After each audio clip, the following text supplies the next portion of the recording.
welcome to another jewelry making video brought to you by keepsakecrafts.net. In today's necklace, we're going to be using a material you might remember from your childhood, shrink plastic. Only now we're going to be using it in a high-tech way, printing on it with our inkjet printers, so you can customize your charms to have any images you want. My necklace today features dragons, and we've got a steampunk theme going along, but you could use any colors and any styles that you like. Stay tuned for all the details. So the first thing you'll need to make your own custom charms are several images that you like. I've gone with dragons right now, and I've kind of chosen a range of colors that I think will look good with a steampunk theme. But you go with whatever you like. So you find your images. If you're going to sell pieces, make sure that you don't steal somebody's copywritten, protected artwork, but find royalty-free, copyright-free artwork to use. And then print them out. I pasted all these into Photoshop, but you can use a Word document. And before you get started with your shrink plastic, first print it all out onto just a regular sheet of plain paper. This will show you, like the first time I printed this, his nose was chopped off, and then there was another image over here that once I printed it, I realized it wasn't complete. So save your shrink plastic and first print your images onto some plain white paper. We'll also use this later. Then you need to get out your shrink plastic. So I have this particular brand. There are several brands. There's Shrinky Dinks. There's several. And it often comes in different colors. You could print it on white. I'm going to use clear because that's what I have. Now this shrink plastic is not made for going through an inkjet printer. So what you'll need to do is sand your sheets. You can see I've sanded this sheet. It's kind of cloudy. I don't know if you can see that there's a cross hatch of sanding. I used 400 grit sandpaper, which is fairly fine, and first sanded in one direction across and then sanded in the other direction. Make sure that you remove all the dust. I used a slightly damp paper towel just to get all the dust off, because sending that through your printer won't be good for your printout or your printer. So once you have it sanded, then you can send it through your printer, printing your images. Make sure that you're printing on the sanded side. And here's mine all done. Let's move this out of the way so you can see. There's all my images printed onto the shrink plastic. Now the next step is to cut them out. And you can just use scissors and cut out squares or rectangles, whatever you want, but I've chosen to use die cuts. So I actually pulled out some of my spellbinders, the circles and some labels shapes, to cut them out. And I'm going to set this aside for a minute and bring back in my printed sheet, because this is where we'll use it to decide, you can see I've already played with this a little bit, which of the dies will work with which of the images. Because this image, you can actually rub your finger on it. Oh, you can see it smudged just a little there. You could run this under the sink and wash all this off at this point. So if you're not happy with it, don't waste it, just wash it off. So treat it carefully. Once it's shrunk, it's all set. So you can use your dies here to just sort of plan. Oh, I like that. Yeah. Oh, this one, yeah, definitely in a circle. This one, oh, that might be too big. So plan your layout, and then ever so carefully rough cut out these pieces and run them through your die cutting machine. Now you can see I've cut these out with my die cutters. Something I probably should have mentioned before, talking about the sizes. Most shrink plastic shrinks down to about 40% of its original size. So if it's 10 inches, it would shrink down to 4 inches. This one says that it shrinks to 20% its original size, which I had never heard before. But I found out they lied. And that's actually how I found out that the ink will wash off a whole sheet, because I had printed them out twice this size, and they only shrank down to 40%. So if you get a package that says anything other than that, you might want to do a test before you start printing things out. Anyhow, I was able to print these out, and I did a little bit of math. I don't want my charms to be really any bigger than an inch. It's probably the largest. So the largest image that I printed was about 2.5 inches, and that will shrink down to an inch. So then the next step is to use some sort of hole punch. And notice I'm handling these carefully. You can smudge them, but they're not too bad. And punch your holes before you shrink them. This is a 1/4 inch hole, and this will give you just a perfect hole once it's shrunk for sending a jump ring through to attach your charm to your bracelet. Now I'm going to show you, or tell you about, and show you 3 different ways to shrink your charms. The first one is the way you probably, if you ever played with these as a kid, you just stick it in the oven. The manufacturer gives you the instructions, or you can find them online, what temperature to set the oven at. It's a good idea if you have a silicone mat to put them on a silicone mat, and then they won't stick so much. And you can sit there at the oven door and watch the fun. Another way of shrinking them is to use one of these. This is a heat gun used for heat embossing. You probably wouldn't want to use a blow dryer as it doesn't get hot enough. And you probably wouldn't want to use one of the ones that's for stripping paint, as I think it probably gets too hot. But one of these is perfect, and you just get yourself a heat-proof surface, a ceramic tile, something that isn't going to be affected by the heat, and then you can use an awl or some kind of tool to kind of keep your piece from flying about, because this does blow air, and then shrink it that way. I'm going to show you yet another way that not only shrinks them very quickly, it's fun to watch, and it seals them up too.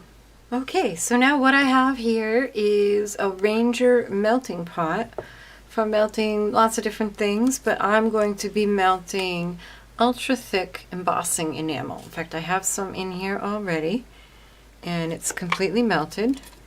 And you want to pour the powder in, and don't stir it or anything, just leave it alone until it's completely melted, and then you can stir it, because if you stir it before it's completely melted, you often get air bubbles.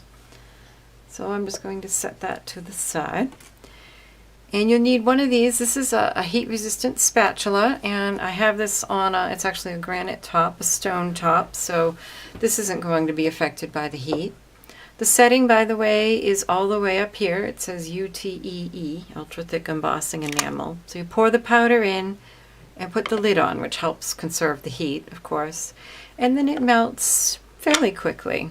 I just usually go off and do something else and then come back and hooray, it's melted.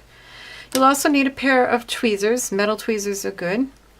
And then we'll just go ahead and start. Here are my pieces, all die cut with the holes, and I'm ready to just stick it in there and watch the fun begin. Look at that. Isn't that fun? The heat instantly shrinks it, and then it flattens out. Doesn't stick to itself. And then what I'm going to do is just nudge it up to the top here, and then use my tweezers to just grab it, kind of drag it along your mat to clear off some of the excess, and then use an awl and kind of reopen your hole. And that's all there is to it. It's so much fun to watch though. Ready? Stick it in. There it goes. Look at that. I didn't have to do a thing. It just flattened right out. And again, I'm just going to nudge it up.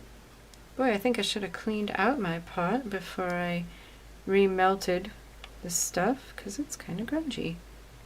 Just kind of, yeah, pull that along. I like the surface to be smooth, so I don't want to ding it too much.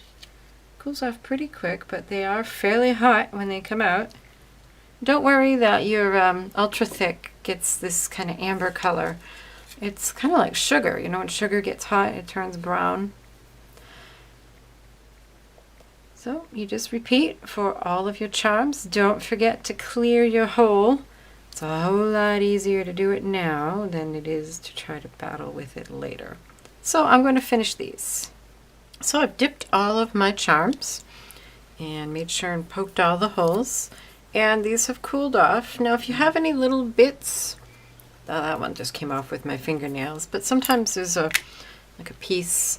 You can break off what you can, and you can also clean up these ragged edges with a pair of scissors. Just try not to cut into your charm, only cut the ultra thick. Like that one. Some of it we'll just pick right off because it's really just a plastic. So there they are, all done. And then to clean up, it's actually pretty easy. Let's see if that hole isn't quite all the way through. As long as you got it started, there. So now these pieces, now that they're cool, it all just peels up. So don't turn off your melting pot yet, because you can peel up all these bits and remelt them and reuse them. Also, you can peel bits off your tools once they've cooled off. Even this is cool.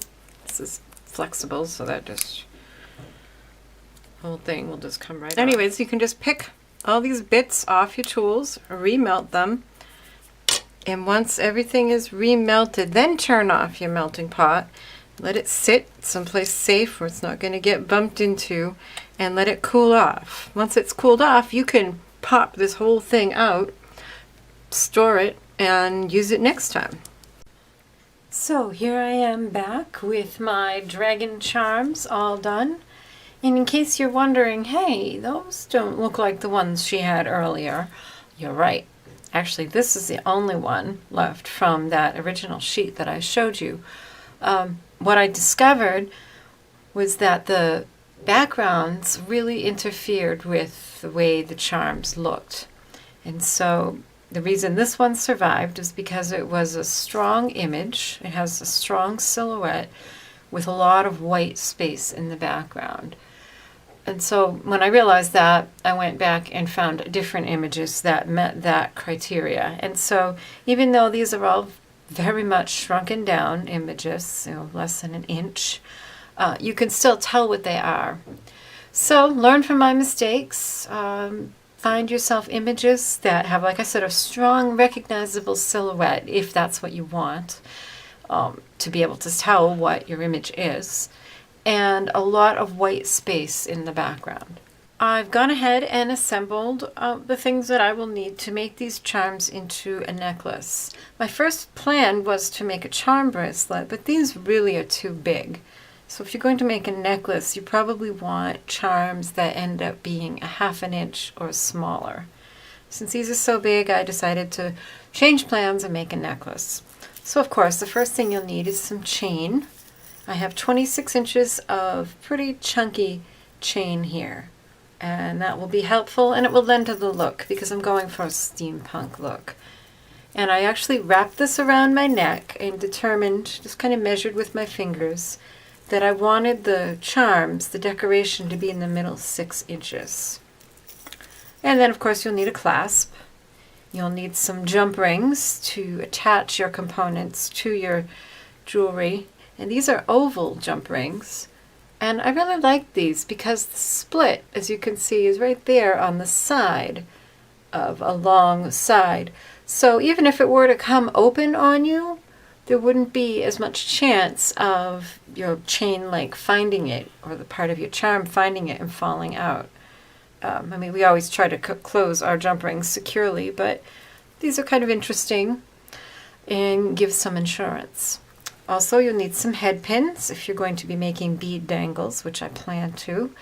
And then here's where you get creative with whatever style you have. Like I said, I'm going for steampunk. And these are some things I've collected in packages, little watch part charms, and some gears. I probably won't use any of the shiny silver ones, but maybe Oh, things are mixing, it doesn't matter. But maybe some of these, we'll see. They might be too big. I don't know, we'll play. And these keys, and then I picked beads in a few colors that I thought went with what I had, these emerald ones. And these are fun, and the blue ones, I love the copper edge on these blue beads. And some brass beads just to kind of fill out our bead dangles. So I've gone ahead and folded my chain in half, and I have a ruler here just measuring the middle 3 inches.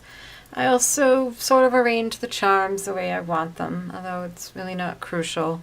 And you know, this isn't an absolute rule, the middle 6 inches. I just it just felt right. But it's just time to start adding things and designing, and you can always take things off. So I'm starting with a jump ring, and just like a round jump ring, you open it the same way. You point your split at 12 o'clock, hold one side with a pair of chain nose pliers, grab the other side with another pair of chain nose, and twist it open, just like that. And then I'm going to start with the center. I guess I'll start with an end just to mark my ends. So start with one of my end charms. On that one I made the hole. I made the hole a little far down, but I think that'll be all right. Something when you're punching your hole, you know you don't want to make it too close to the edge because that edge seems thin, but remember that it's going to thicken up. So I'm just going to pop this on my chain and close it up. And I think I'll add all of my charms and then come back and start adding in other things. I've gone ahead and attached my charms to the center 6 inches of the chain. I actually ended up not using this one because it was a little too big, and also the hole was a little far down, which made it difficult to get the jump ring through. So these ones will suffice. I usually like an odd number, but there's going to be so much stuff on this chain that it won't matter. The next step is to start designing. So you can take some of your bigger elements and start just laying them out. Where do you think they would look good? Where would they go? Oh, that might be good, and oh, maybe not there. But we just start playing and laying things out.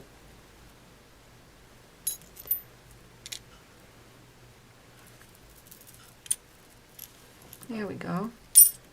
I don't know about that one. That one's going to be tricky to hang. I think I'll skip that. And maybe a couple of these. And then once you have your larger things filled in, then it's time to make some bead dangles with your head pins. And you might notice I actually had to take out those little tiny brass beads that I had because they were a little small for the head pins that I have. So I substituted these kind of coppery glass seed beads. And then it's just time to start playing and rearranging, making some bead dangles. So maybe I'll do that and throw one of these on. Oh, that looks good. I like that. So let me show you how to make a bead dangle. First, you get all of your beads on your head pin. Why isn't that going down all the way? There we go. And then I'm actually going to purposely make some messy wrapped loops. The messy wraps will just go really well with the steampunk look. So I'm going to, whereas normally I tell you to grab it at the top of the last bead with just the tips of your pliers, I'm going to choke up a little and leave a longer tail there. And you'll see why. That's a place for our wraps. Bend at a 90-degree angle, and then go ahead and grab that loop with round nose pliers and wrap around the pliers as far as it will go, and that's as far as you'll be able to go. And then reposition your pliers and wrap again to finish the loop. And that wire should be, so get that so you can see it, at a 90-degree angle to the wire that's coming out of the beads. And you'll notice this is looking a little bit wonky. So what I'm going to do is grab that loop with my round nose pliers, grab the wire with chain nose, and give it a tug because it's just not quite round or complete, hence the wonkiness. And now, get that so you can see it. Now it's much more round. And now I'm just going to hold on to that loop with one pair of chain nose pliers. And if you need to use another pair of pliers to do the wraps, I'm going to need them to finish that because it's getting kind of short. You just, sorry. And then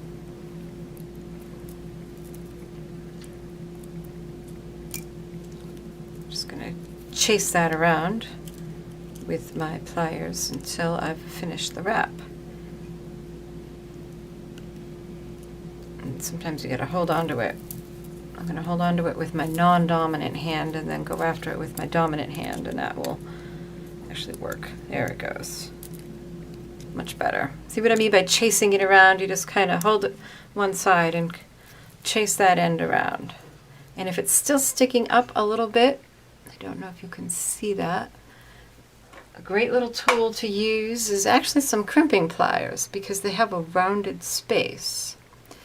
And so you can just grab that end and the rounded bit of the crimping pliers, tuck it in the rest of the way. Make sure you feel it with your finger.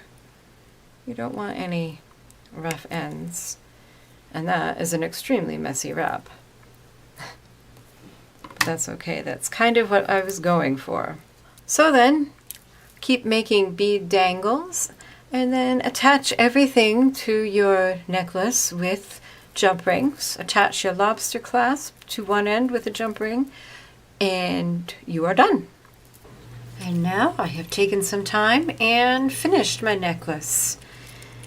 Like I said, the best way to do any design like this is to start with your main components and then gradually work your way down to smaller and smaller pieces.